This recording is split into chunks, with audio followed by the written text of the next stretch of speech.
The Ukrainian port captured by Russian forces after a brutal 3-month siege posted a video depicting the Ukrainian Army's 55th Artillery Brigade in action.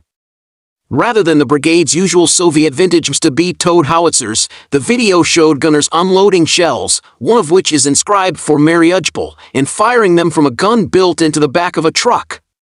This announced to the world that some of the 12 French Caesar self-propelled howitzers promised by French President Emmanuel Macron on April 22 had reached the front lines. 40 Ukrainian soldiers spent weeks training in Paris to operate the systems. Ukrainian Armed Forces Commander Valery Zaluzhnyi subsequently posted on Facebook, "Caesar howitzers are already at the front line," noting that it had the range to destroy enemy's artillery, reserves, and command posts. Describing its digital targeting system and ability to perform shoot-and-scoot fires, he claimed Ukrainian gunners had rapidly mastered the new artillery piece, in fact in 2 to 3 hours.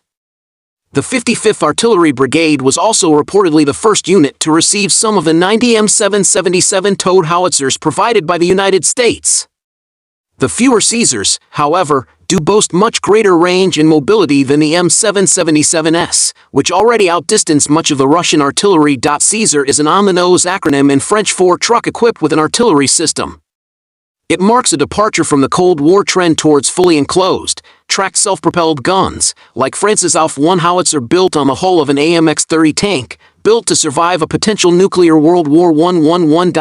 That scenario seemed unlikely after the dissolution of the Soviet Union. The French military was intrigued in 1994 when manufacturer GIAT unveiled a truck-based mobile artillery prototype with 1/4 the operating costs and 1/3 the maintenance costs of an AF-1. The 6x6 Caesar's Unimob truck chassis weighs 17.7 tons, less than half the 48 tons of the AF-1, and, importantly for the forthcoming era of global counterinsurgency operations, could fit inside medium-lift C-130, C-160, or a 400M cargo planes. Of course, by trading away armor and tracks, a Caesar can't handle the same terrain, and its crew is more vulnerable to shrapnel and small arms, particularly when dismounted to operate the cannon. That said, the Unimob truck reportedly can still handle 40-degree gradients, thanks to its adjustable tire pressure, and the crew cab can be reinforced with additional armor. Ramming and gun laying are fully automated using Caesar's built-in digital fire control computer, though loading shells and propellant is done manually. At its fastest, a Caesar can surge 3 roughly 100-pound rounds in 18 seconds, or sustain 6 to 8 rounds per minute. But with only 18 rounds carried, a Caesar must rely on a crane-equipped ammunition truck to perform more sustained fires.